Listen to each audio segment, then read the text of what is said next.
Japan exists on the same planet as we do, but if you take one look at their media, you'd think they're extraterrestrials. Like a Dragon, Pirate Yakuza in Hawaii, Ichi the Killer, JoJo's Bizarre Adventure, Tsuma ga Kirei ni Watawake, The Reason Why My Wife Got Prettier Episode 2, Vertical Bar Anime Hentai 1080p, Japanese Girl Surrenders Her Body to Tentacles. You get the gist. For a society that's so obedient to rules and tradition, when they want to kick back and relax, they transform from uptight nerds into total degenerate freaks. They make cuties look like Dora the Explorer. Well, I think Cuties was trying to look like Dora the Explorer. I think that was kind of the point, but I digress. One aspect of entertainment which makes America look neutered in comparison is their reality TV, or more specifically, their game shows. I'm sure you're all aware that Japanese game shows are on another level.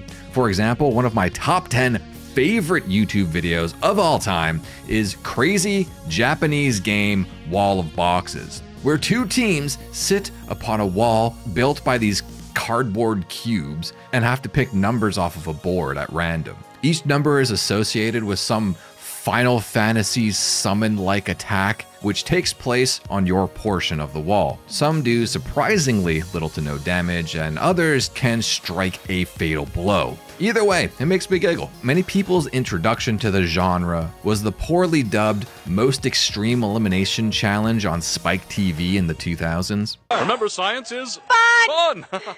And here, of course, George Huffman and Tommy Crystal. Tommy's a science whiz kid who wants to grow up to be a chemist. Wow, I think he was inspired by George's lucrative meth lab. Right you are, but not a very inspirational run. Which was just repurposed footage from a Japanese game show called Takeshi's Castle. This performed so well that ABC tried to do an Americanized version of it called I Survived a Japanese Game Show in the 2000s, but it bombed. ABC tried once again in the 2010s to more success with the clearly Japanese-inspired Wipeout, which was even revived for a second run in 2021. But if you've seen a real Japanese game show, you know what's up. It's not the same. There's something undeniable about the Japanese mindset and sensibility that gives them this edgy, not so concerned for their own safety spirit that would just never be able to exist in the West. And as these Japanese game shows over time slowly started to evolve into what is now known as reality TV, in the 1990s, there was one show in particular that had more spirit and more edge than any other show that had come before it, and most that would come after. One man's willingness to subject himself to a years-long bout of psychological torture not only created one of the most unique, groundbreaking, and avant-garde pieces of entertainment ever developed, but also transformed a then unknown comedian into a celebrity and later a national hero. Act 1. Onward, crazy youth! Tomoaki Hamatsu was born on August 3rd in Fukushima, Japan. He'd get bullied as a boy for having an oblong-shaped head. The kids at school used to tease him for it and gave him the nickname Nasubi, which is the Japanese word for eggplant, the oblong-shaped vegetable. Like any kid in this situation, myself included, when you get singled out from the pack and become the target du jour for your peers, there's like one of three things that you can do. One, you get lucky, the pack mentality chooses a new target to dogpile, taking the heat off yourself, but you're not actually dealing with the issue. If you manage to get past number one, if you're smart, you join in on the dog pile, sneakily establishing yourself as one of the group at the expense of one of your classmates who is now lower on the totem pole. Number two, develop some sort of skill or talent that will endear you to your peers and become part of the in-crowd, ultimately becoming stronger and more refined as a human. Or three, grow an antisocial apathy to the world and, well, we've seen where that can lead. Luckily for our protagonist, Nasubi went with option number two and learned that if he could make the other kids laugh, they would not only get off his back, but begin to form bonds with them, learning at a young age that he could use this tool for socialization. Through entertaining his classmates is where he began to dream of becoming an entertainer, growing up to be a big star. Flash forward to 1997, a now 23-year-old Nasubi moved from Fukushima, leaving all of his friends and family behind for life in the big city, Tokyo, chasing his dream of becoming a star of film and TV. And this is where he'd meet Toshio Tsuchiya. Tsuchiya at this time, and still is, considered to be this wacky TV producer. Wacky in the sense that he'd produce these really outlandish, groundbreaking game shows where he'd push the contestants to their limits and then push them a little more, seeing how far he could make people bend before they break. Side tangent, the whole reason this story even piqued my interest in the first place is that it bears a lot of resemblance to season 3 of Fish Tank. If you don't know what that is, I would assume most of my audience are here from watching me from Fish Tank, but if you don't know what Fish Tank is, for any non-Fish Tank fans, let me give you like the most extremely brief overview of what Fish Tank is, just so you get the context of it. Fish Tank is an online reality show created by Sam Hyde, who you might have seen from his recent viral Dear Elon video. I've tried it! It can't be done. In my laboratory, okay, where Asmongold is right now, down in the basement, I have tried over 150 times to turn an Indian into a Japanese man. And the only thing I was able to accomplish was boiling them. All right?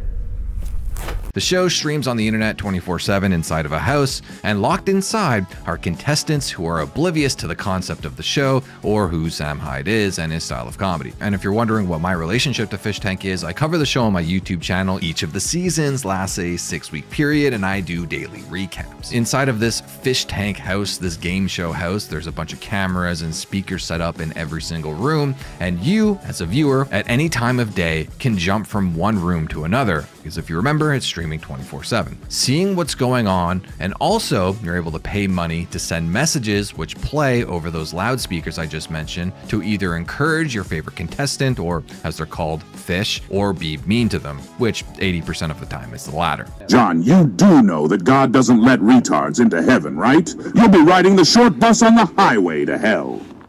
Because the true goal of the show is to mentally torture the contestants through paid fan interactions or the insane challenges and obstacles that they are forced into. The purpose of which is to push them to their mental limits and either have them break down and walk off, or push through and show true grit and resolve, with only one being the last man standing and winning the grand prize, unless of course the host accidentally loses the grand prize by betting it all on black in a roulette game in Vegas. All right, what's the show? You go back to the tunnels? Back to the tunnels.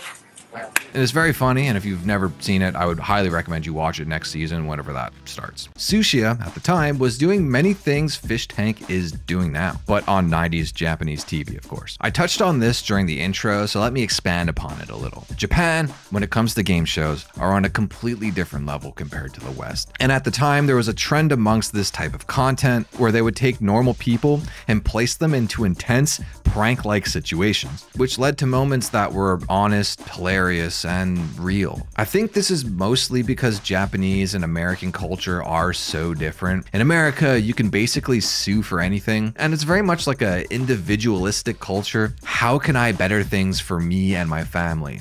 How can I grow my business? Where in Japan, the mindset is definitely more geared towards a collective culture. How can I better the environment around me for everyone to benefit from? Which means when a producer like Tsuchiya, who's willing to break Japan's very rigid and stringent social norms, he has a real easy time bullying and manipulating the contestants because they're polite, malleable, and agreeable. Many shows were riding the wave of embarrassing Japanese people for laughs at the time, but none more famously than Susunu Denpa Shonen. The basic theme of the show was to take people who wanted to be famous and drop them into insane challenges with no prior knowledge of what they were signing up for. The name of the show, Susunu Denpa Shonen, roughly translates to "Do Not Proceed, Crazy Youth," which was a play on words or pun on a predecessor show, Susume Denpa Shonen, which roughly translates to "Onward, Crazy Youth." The idea behind the rebranding from telling the youth to move onwards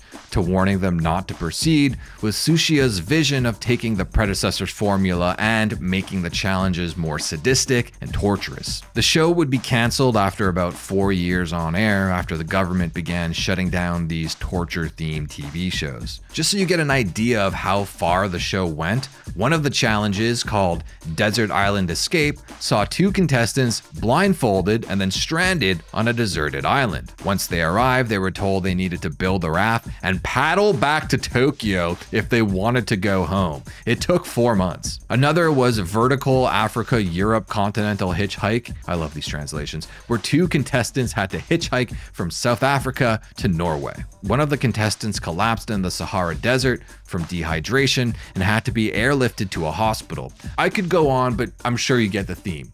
People being placed in extreme situations to test their fortitude. The trade-off, though, was upon your return from hell, the contestants would become huge stars in the entertainment industry. If I could just backtrack a second, it's what makes Fish Tank, the TV show, so compelling. Watching someone for weeks, in spite of being tortured, go beyond their limits and unlock their hidden potential. It's the hero's journey narrative structure, but in real life. If you can survive Susunu Denpa Shonen, you come back as a hero, celebrated by the country for your unbreakable will. Think if when Josie won Season 1 of Fish Tank, she came back to a Kai Sanat level audience. Is that a good enough Gen Z analogy? During the show's run, there'd be a total of 20 challenges, which would air on Nippon TV in a weekly edited format. Toshio Tsuchiya is credited as pioneering the genre of TV in Japan. Some would even go so far as to credit him with creating the reality TV show itself, or at the very least creating its blueprint. But the challenge Tsuchiya and Susunu Denpa Shonen was most famous for was A Life in Prizes, starring Nasubi. Act 2, you cannot proceed. Nasubi, who had recently moved to Japan with the dream of becoming a famous entertainer, was a fan of Susunu Denpa Shonen. More so, he was a fan of Tsuchiya. He looked up to him. In his words, he thought of him as a god, which I think is just a bit of a translation thing. Like, I don't think he actually thought he was a god. I think he meant like he idolized him. Like, this is if you're like a musician and you look up to Kanye, that's like my inspiration. Like, this is like the guy that he was like aspiring to be like. As I mentioned, Tsuchiya was already considered this avant-garde pioneer who was willing to break Japanese social norms to create one of the most compelling and profound shows in the country. He was able to take the human experience and boil it down to its core and truly capture what it means to be alive. Nasubi, looking for work at the time, signed up for what he thought was going to be a game show where contestants had to hitchhike across Africa. When he entered the audition on January 1st, 1998, he was told to go stand in a room filled with other contestants. Then Tsuchiya himself walked in. A box was wheeled in, and the contestants are told that to win, all they need is luck, foreshadowing the objective of the coming challenge. The contestants each pull a piece of paper from the box in a lottery, and Nasubi, by complete chance, would win and immediately be blindfolded and pulled from the room. They drove him to an undisclosed house, and he was placed in a room without any pretense to what was going on or even signing a contract. They told him to strip down completely nude, and Nasubi, who looked up to Tsuchiya and was a fan of the show, complied, which officially began the challenge. Inside the small studio apartment was a rack of magazines and a stack of envelopes. He would need to enter into magazine sweepstakes for him to procure everything he needed to survive. Food, clothes, entertainment, all the basic necessities would not be provided to him. He would have to win them from magazine sweepstakes. For my Gen Z viewers, back in the day, companies would often buy ad space in magazines and run sweepstakes. All you really had to do was send in your name and address to the company. Sometimes you have to write like an essay or something. For this example, let's say Pringles was running the sweepstakes and you'd won, they'd send you a case of their newest flavor of potato chip, Baja Blast, a new collaboration with Mountain Dew.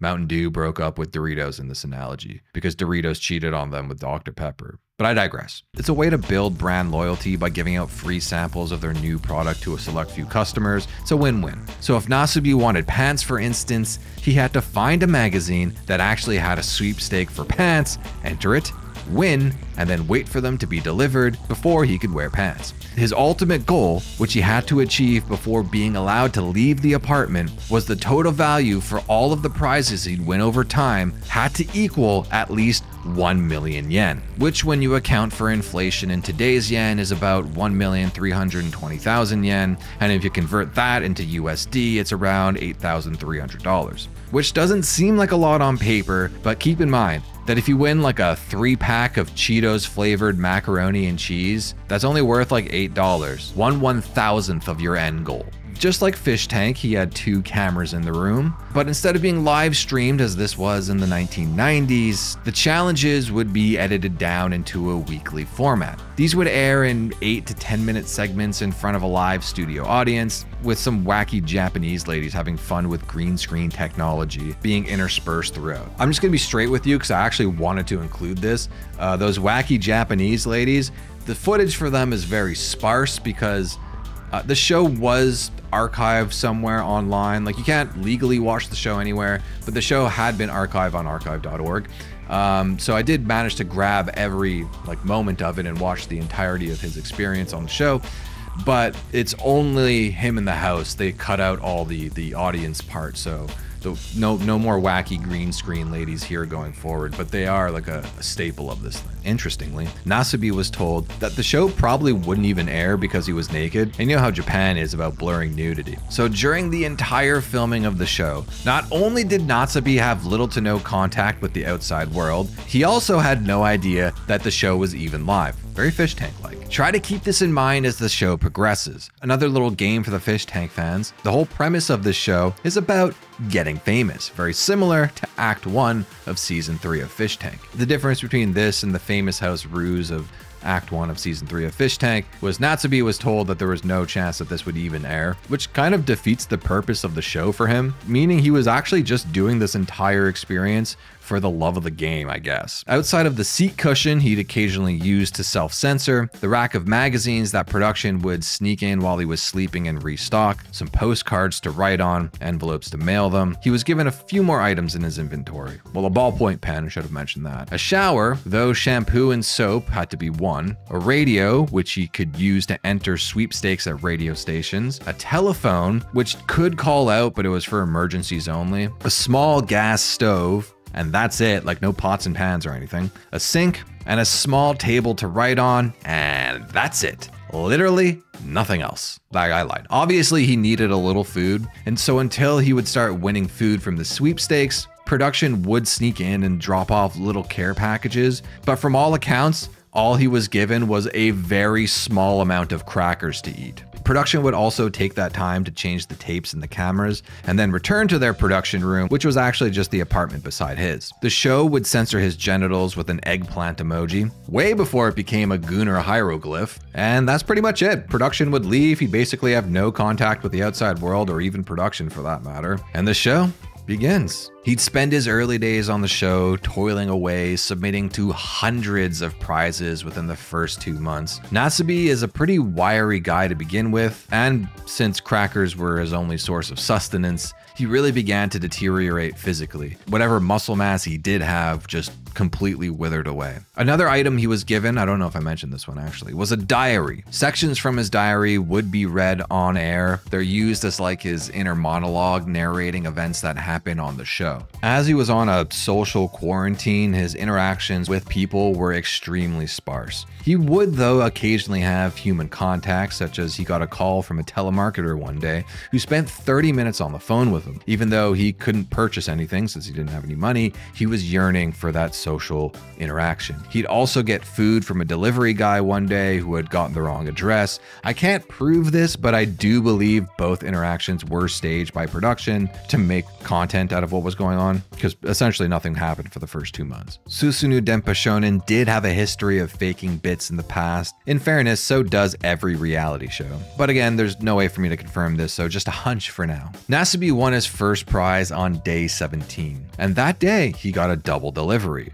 The first prize being an Olympic gold medal, and the second being a carton of 12 fiber jelly beverages. It seems like he was drinking it. They come in like juice boxes with a straw, whatever they are. The two items would bring his winnings to 1,560 yen. And because one of the prizes was food, he'd no longer be getting his cracker deliveries from production. Our protagonist would have to make those 12 fiber jelly alleged beverages last for almost 2 weeks, because after getting notified that he'd won a sweepstakes with a rice company, he'd have to wait for it to arrive in the mail. On day 28, 11 days after surviving exclusively on on fiber jelly, he'd finally receive his 5-kilogram bag of uncooked rice. Nasubi is elated, but pretty quickly realizes that he has a stove, but no pot to cook the rice in. He tries it raw, and that's obviously a no-go. So he begins to run some experiments on the grain. He takes an empty fiber jelly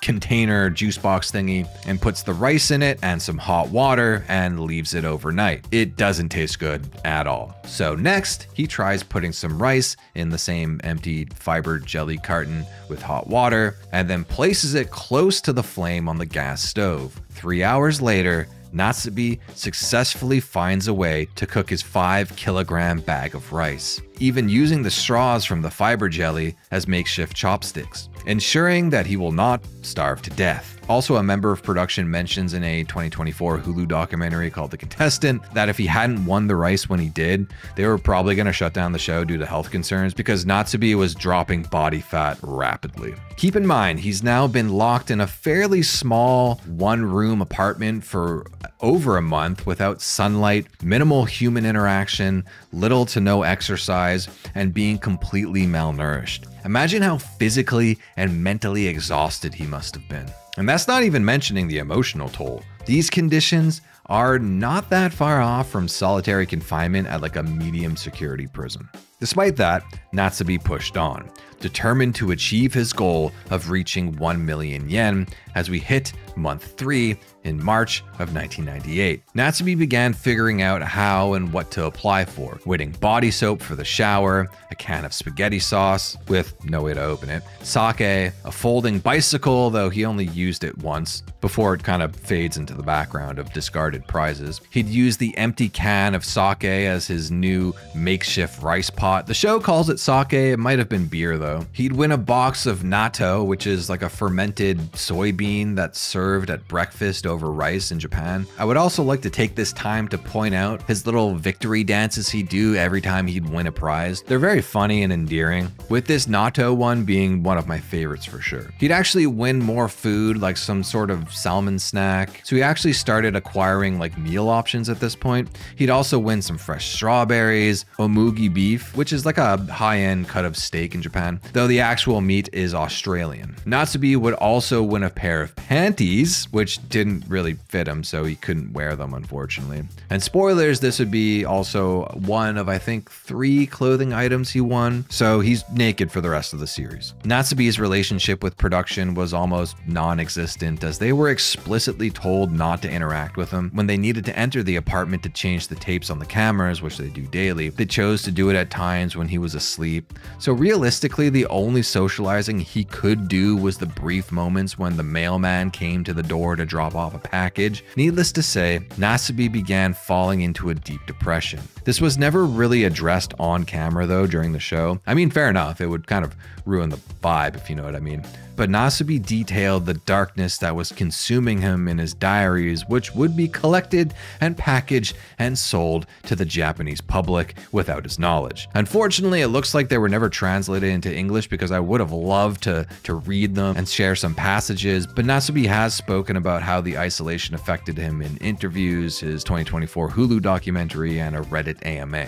By the end of March, he still needs 909,800 yen to reach his goal. And even though he was so far away from his goal, Nasubi seemed to hit his stride at winning the prizes. This include winning real food like Italian chocolates, a Yamucha set, which is not just a Dragon Ball character, but a food, more specifically dim sum, which I just found out. A giant shrimp, according to the translations, but it looks like a cross between a lobster and like a spider, so I don't actually know what this is. He also wins some fresh tomatoes. He'd win a TV, but with no antenna or cable, so he couldn't actually watch anything on it. But this does bring him one step closer to being able to play a PlayStation game that he'd won a month prior, a train simulator called Denpa Shonen, which also came with a special train controller. He'd win a toothbrush and some toothpaste, allowing him to brush his teeth for the first time in 3 months. Bro, imagine the smell. Not only his mouth, but like the whole apartment. I'm just kind of thinking about this now.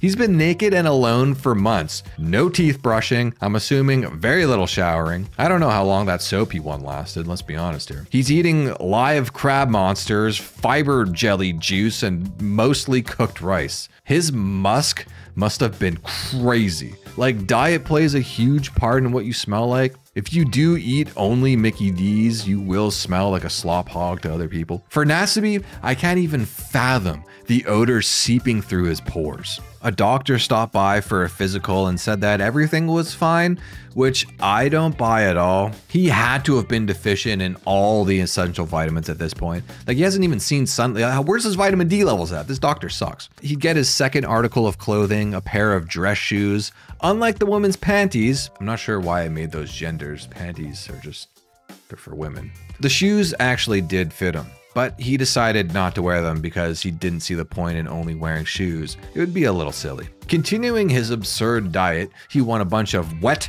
dog food.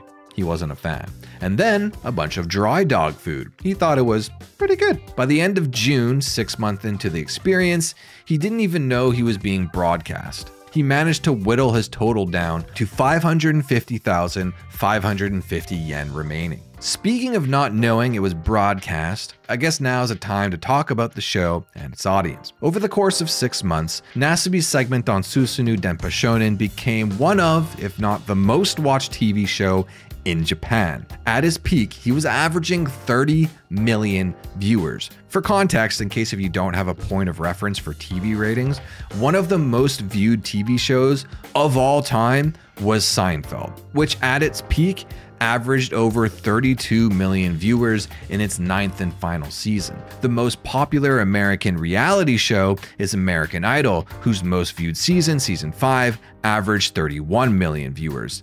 Nasubi averaged 30 million. In Japan, a country whose population at the time was around 126 million, and America's was around 275, meaning Nasubi was drawing the same amount of viewers as the most popular shows in history in a country whose population was more than doubled by America. We could just pause for a second. I just need to clarify something. As I was about to do the final edit on this video and export it, I was re-listening to myself talking about the $30 million, or the 30 million viewers per episode or whatever, the peak viewership of 30 million. I'm like, that seems suspiciously high. Did I get that wrong? Did I mess that up? Let me just double check that just in case before I actually export the thing and look like a fool. I did find the source where it did say 30 million. It was like from a news clip talking about it at the Times. It was like a news show talking about the show. I think it was a UK news channel. And so obviously they don't really have a source on that 30 million number, 30 million viewers.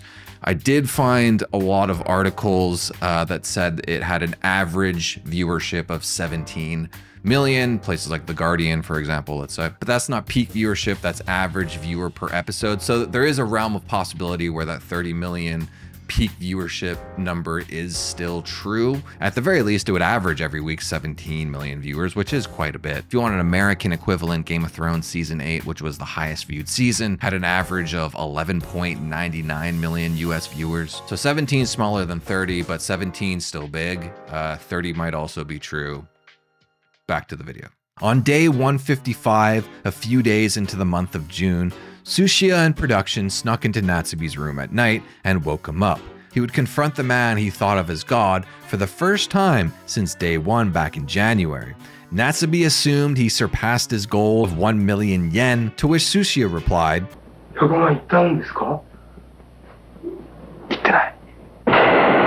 Instead, he was given a mask and some headphones and was pulled outside without any explanation. Nasubi is having a very real moment, smelling fresh air for the first time since January. He, without explanation, is put into the back of a van that drives around and around for 2 hours, and then 5 hours, to the point where Nasubi falls asleep, until finally they reach their final destination. Nasubi, who still knows nothing, is pulled out of the vehicle and placed into a room where Tsuchiya finally removes the blindfold and headphones, and he's in another small apartment with all of his prizes having been transferred. Tsuchiya told him that this apartment was better luck, and then leaves as a confused and bewildered Nasubi goes back to filling out magazine sweepstakes. What actually happened here is that Nasubi is the first person to have ever been doxxed. Well, not doxxed, but like doxxed. He wasn't live streaming, but like during a live... Do you know what I mean? I don't know what I mean. Fans were showing up to the old apartment. So for safety reasons, they literally moved his entire world into a new small-sized room. As I mentioned before, a week's worth of content from the show would be edited down to about 5 to 8 to 10 minutes, and then aired in front of a live audience on Nippon TV. So in July 1998, production came up with the brilliant idea of live streaming the entire show 24/7 to the internet, possibly making him the world's first streamer / naked ethot. At least for a little while. It turned out to be pretty expensive, and they needed to shut it down. It's not actually clear when they shut it down, so I can't really give you a date on that, unfortunately. For one, the tech back then was pretty primitive. You'd be watching a 240p stream at 15 FPS anyways. Another major factor was the live stream required a staff of like 50 new employees to man the operation, with a large portion of them, pun intended, being used to censor Natsubi's genitals. Again, this is in Japan, so their relationship with nudity is a lot more prudish than it is in the West. The other notable thing from this month is that he won a VHS tape about how to cure armpit disease. He doesn't have a VCR, but this will come up again very shortly. He also went through a brief arc where the air conditioner broke for a few days in the dead of summer. He was so depleted by the blistering heat, he ended up cracking open the window, which, if he was allowed to do that from the beginning, why was he keeping himself cooped up inside with stagnant air? This seems insane to me. By the end of the month, he had 526,040 yen remaining, a little under halfway to meeting his goal after 7 months of complete isolation. From here, he continued his winning streak, acquiring more prizes like rice, a donut for the pool, and a lighter. He won a vacuum cleaner, and then blindfolded himself and spun around and tried to play piñata with a watermelon he had also won, but accidentally bludgeoned Venus to death. Did I mention Venus? I don't think I did. Venus was like a little plushie thing that he won. I think it was a walrus or like a seal plushie delivery, Fish Tank Season 3. Perhaps it was his attack on Venus, or perhaps it was just tinkering from production, or perhaps it was just his luck. Either way, in August, Nasubi hit a dry spell. Prizes became fewer and far between. But even if he did win and get a delivery, it was never something useful. He'd win tickets to a Spice Girls concert, for example, which he literally couldn't attend because he was doing the challenge. You know, it's all well and good, but you have to remember, Nasubi required a certain threshold of food to be coming in on a regular basis in order for him to sustain himself. I mean, his diet wasn't exactly the best to begin with, but a total lack of food will lower your overall energy and make it exceptionally harder to see the light at the end of the tunnel. This is where Nasubi's depression really began to set in. Granted, he never spoke about it on the show. He did detail in his best-selling diaries that he found himself in a real rut and often fantasized about taking his life. Yes, the doors were unlocked and he could leave at any moment, but Nasubi was A, so invested in winning by this point that a loss would bring much personal shame despite having no idea if it would even air. And B, he still looked up to Tsuchiya as a god at this point, a father figure in the entertainment industry, if you will. He felt tremendous pressure not to let him down, but his feelings would begin to sour on his idol, feeling like he had been forsaken and left to endure a seemingly endless amount of torture in service of potentially entertaining people in the future. In my estimation, it's pretty clear that he began to develop some sort of Stockholm syndrome. Perhaps because production could sense his state of total despair, or maybe they knew it would draw big numbers in the ratings. One night in August, Tsuchiya and the crew, as per usual, snuck into his apartment during the dead of night and woke him up violently. They blindfolded him, make him listen to loud noises and/or music, and then drag him into a van and continue on through the night to their next destination, a boat, where he was still deaf and blind and was transported to a private beach. This little summer vacation beach trip quickly raised Nasubi's spirits. He'd run around frolicking, just doing regular beach things. He'd swim, play in the sand, befriend a giant bunny, BBQ'd some random shellfish thingies he found laying around, spent the night, and left the very next day back into his dry spell. His lack of prizes got so bad they actually moved him again into a third apartment, hoping it would give him more luck, or perhaps he was doxxed again. It's actually kind of hard to know. When his second and third apartments are talked about, the stories seem to get blended together. Remember, this is all being translated from a language I don't speak, so it's unclear whether or not he was doxxed twice, but regardless of the reason, he was moved to apartment number 3, and it actually worked.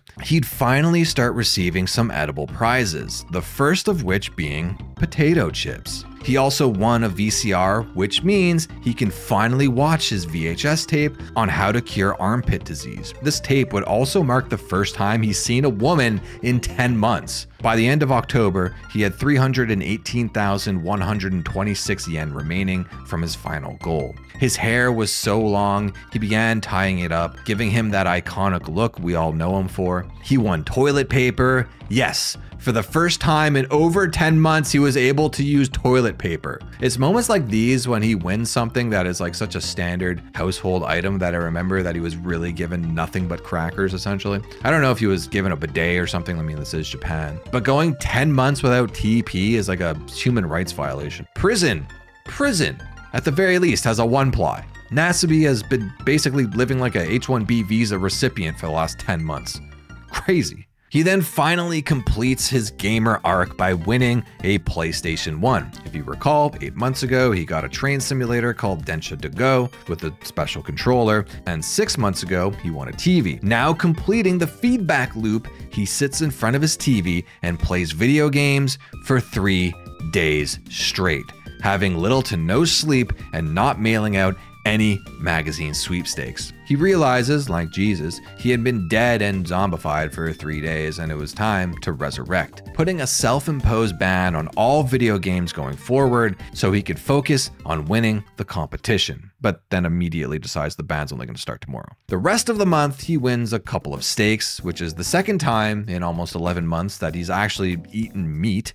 Well, if you're not counting the wet dog food, I guess. He wins a tent, which allows him to do a little indoor camping. He rounds out November with only 161,866 yen remaining to reach his goal. Well, actually, I lied, because on November 30th, the final day of November, he'd get super lucky and manage to speedrun his way to victory when he wins a set of 4 tires valued at 84,000 yen, which brings his new total earnings to 969,114 yen, meaning he only needs a measly 30,886 yen left to reach his goal, about $223 in today's USD currency. Later that day, on November 30th, 1998, he won a gift card worth 10,000 yen, bringing his new total down to only 20,886. A coffee table photo book arrived of Antonio Inoki, who is like Japan's version of Hulk Hogan and Muhammad Ali all rolled into one. The man who technically invented and participated in the first ever mixed martial arts match back in the 80s when he fought Muhammad Ali in Japan. A little trivia factoid for you there.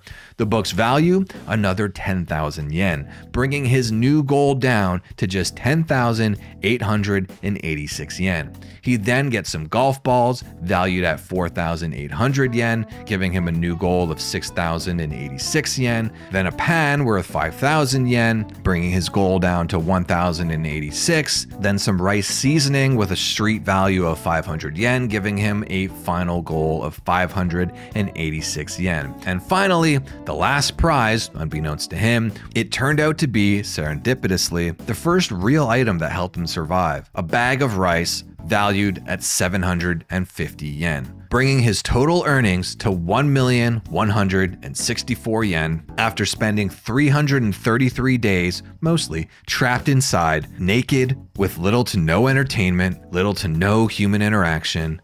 With no knowledge, he had become the Rizzler level famous. A man completely naked in a self-imposed solitary confinement, with the only thing to occupy his time was entering magazine sweepstakes to earn enough swag to survive. Production refrained from cluing him in on what happened and wait for him to fall asleep. Then, in the dead of night, like every time they ship him to a new location, they wake him up with party poppers, and at first doesn't even entertain the idea that he'd won. It's almost like the idea of going back to his normal everyday life has been stripped away and beaten out of him, because all he knows is living in the studio apartment. Eventually, they manage to get him to admit that he'd won, where he instantly appears like a giant weight has been lifted off of his shoulders. Tsuchiya rewards him with the same clothes he had walked in wearing on January 1st. He triumphantly redresses for the first time in 333 days as he spends one final night in the apartment, but the clothing was so unnatural to him now that it made his skin itchy and he opted to go naked instead.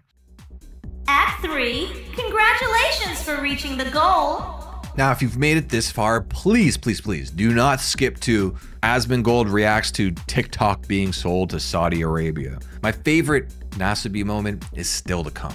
Trust me. The day after Nasubi's victory, Tsuchiya and the rest of production wanted to properly reward our protagonist for his resilience and ironclad will. And it was also a way for them to film just a little more content before they wrap things up. So the first of 3 gifts he was given was a giant bowl of Tokyo's finest ramen. For gift number 2, they blindfolded him, brought him to an airport, sat him on a plane, and flew him to South Korea. You see, on day 13, Nasubi had written in his diary that his favorite food is yakiniku, aka Korean barbecue. So they flew him to Korea to give him the most authentic version of the dish possible. Then for his third and final gift, they re-blindfold him and took him to an amusement park, where he spent the entire day riding roller coasters. Later that day, they made Nasubi buy a giant jar of Korean kimchi. They would blindfold him one final time as they drive 5 hours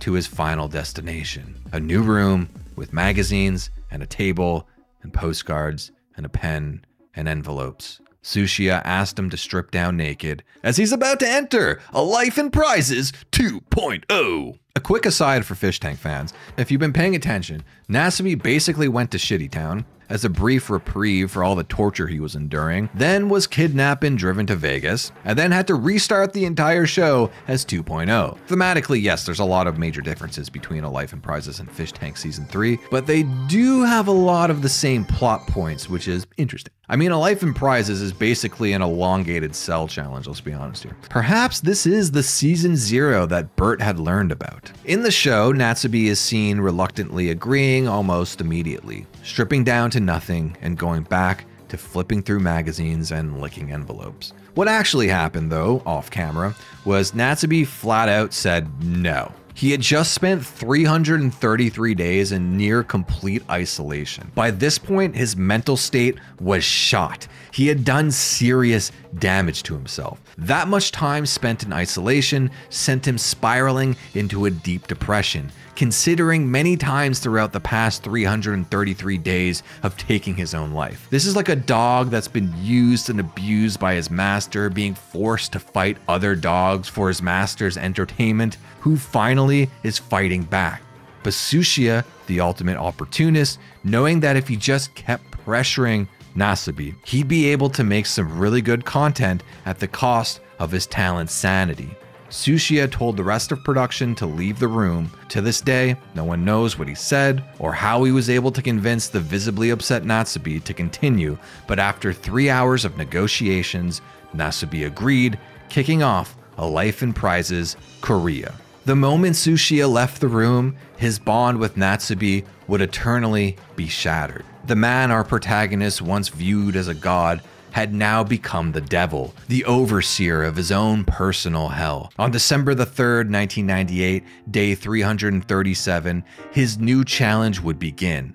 A few things to clarify here. He doesn't need to make 1 million yen to win this time. His goal was to make enough for an economy class plane ticket back to Japan, which at the time was 46,900 yen, which translates to about $340 in today's USD. By the end of the Japanese leg of the challenge, he had gotten so efficient at sweepstakes, he was making between 100 and 200,000 per month. Yen, not dollars. But he's in Korea and doesn't speak Korean. He was given a Korean to Japanese dictionary and a Japanese to Korean dictionary, so he can learn the language he needs to write in and also to read to enter magazine sweepstakes. Also, for his starter food this time, he was given the giant jar of kimchi he was forced to buy. His first step was learning the Korean language, and after a few days into 2.0, he actually managed to win his first prize. It turned out to be a magazine that he couldn't actually read because of a language barrier. But more importantly, for him, this meant he had learned enough of the language to be able to submit and win sweepstakes. His second prize? More kimchi. Over the course of the next few months, starting the Korean phase of the show in December, by March of 1999, after winning various prizes, he won a giant box of bananas. These were worth 2,500 yen, bringing his total to 47,800 yen, surpassing his goal once again, winning the challenge. And this time, he was given a new secret goal of 57,300 yen, 9,500 more yen than he had already won. This would be enough to upgrade his economy class to a business class flight back to Japan, because production only wanted the best for Nasubi. Or at least that's how it was presented on the TV show. In reality, the devil himself, Sushiya, full on knowing what Natsubi's mental state was, since he was reading his diary, transcribing it, and then selling it to people and keeping the lion's share of the money. This was just a way for Sushiya to squeeze every last dollar possible out of the man, to push the boundaries to their limits and cash out just before they break. Nasubi had begun suspecting something was up. He knew he should be at least very close to winning, but since he was kept in the dark, decided to push on. As the show rolls on, Nasubi wins some rare expensive tea leaves worth 14,000 yen, immediately surpassing his goal, bringing him to a total of 61,800 yen. But this time, production moved the goalpost once more. His new goal, unbeknownst to him, is a first-class plane ride back to Japan worth 81,600 yen, meaning he needed to win another 19,800 yen. Continuing on into March, he'd win more random prizes until he wins a fox skin scarf, which he nicknames Bikao, which is valued at 12,000 yen, which brings his new total to 85,590 yen, shooting way past his goal and winning a life in prizes in Korea for the third time, and winning the show for the fourth time. So production increased his goal from 81,600 yen to 944,440 yen. And instead of flying him first class from Seoul, South Korea back to Tokyo, Japan, they'd fly him first class to Paris, France, ostensibly to start again and having Nasubi learn French, which I fully believe they would have done, but by this point, Nasubi had become very suspicious that he hadn't won yet. Sushiya was scared that Nasubi would have caught on and walked off without being able to shoot a proper finale and make his final yen off the man. So that night, they actually decided to end the show. Sort of. They'd sneak into his room for one last time, but instead of telling him he won, he's blindfolded and flown back to Japan. Meanwhile, a staging area for the finale is being set up. A studio audience of 1,000 people sit patiently as a false room is erected.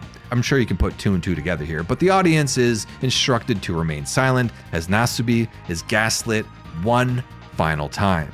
Sushiya guides them to the false room. He gives up his clothing without much pushback this time and sits down, a broken man, waiting to return to his life of monotony.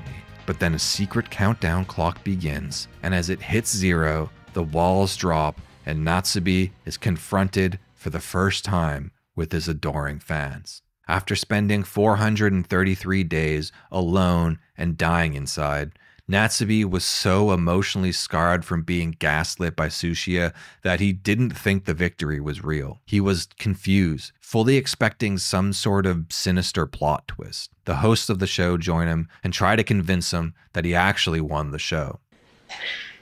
ここどこかわかる？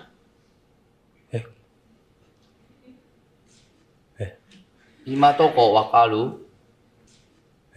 Eventually, everything sinks in, and Nasubi collapses with joy. He sat on the stage and watched a montage of all these moments he had no idea had stolen the hearts of millions. Remember, this was one of, if not the most popular show in Japan. In Natsubi's mind, he had become an overnight celebrity superstar, a best-selling author even. Because just minutes ago, he got naked thinking he might need to spend another year inside for a show that might not even be released. He takes his bow and leaves the show, going back to a hotel where for the first time was allowed to watch the show that he was the star of. Which is all well and good, but the damage to Natsubi was done. He may have been a mega celebrity comedian, booking interviews and a slew of acting work, but inside, he was a wreck.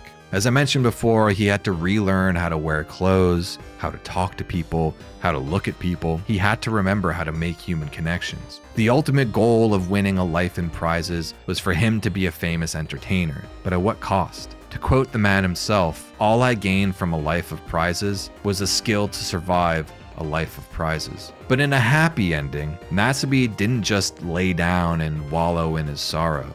He decided to slowly piece his life back together. He began his acting career appearing in many movies and TV shows, most famously landing a recurring role as the Watchman in Kamen Rider W. Being on set definitely helped rebuild his social skills, but the one thing that was stripped of him because of his time on the show was his purpose. He may have achieved his dream of entertaining the world, but once he made it to the top of the mountain, future pun intended, he realized that this was somewhat of a self-indulging, shallow goal. He yearned for something more, and when tragedy struck his hometown of Fukushima in 2011, he finally figured out what was the hole he needed to fill. Fukushima at the time had been hit by a massive tsunami and may have caused a nuclear plant to melt down, but let's not get bogged down by details here. Nasubi wanted to help his community, which had been devastated, rebuild. He realized he could use his power of celebrity for something greater than himself, leveraging his status to help raise money for his hometown. As a sort of trade-off, he vowed to climb Mount Everest in exchange for donations. Which, if you know anything about Mount Everest, it's super dangerous and many people die trying to climb the tallest mountain in the world. With Nasubi taking over a decade to fully recover from the years-long torture, after 3 failed attempts, managed to climb Mount Everest in 2016.